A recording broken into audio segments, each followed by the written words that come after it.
નમસ્કાર દર્શક મિત્રો, ન્યૂઝ 9 ગુજરાતી સાથે હું છું આપની સાથે પાયલ બામભણિયા। તો જોઈએ આજના મહત્વના સમાચાર।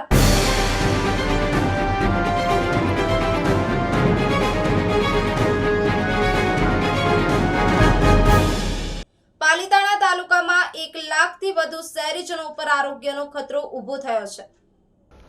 પાલીતાણા તાલુકામાં 1 લાખથી વધુ શહેરીજનો ઉપર આરોગ્યનો ખતરો ઊભો થયો છે। ત્યારે તાલુકા શહેરની સૌથી મોટી ખારો નદીમાં ખુલ્લેઆમ હજારો લીટર ડ્રેનેજના પ્રદૂષિત પાણી બળી રહ્યું છે। Bureau report, news 9 Gujarati, Palitana.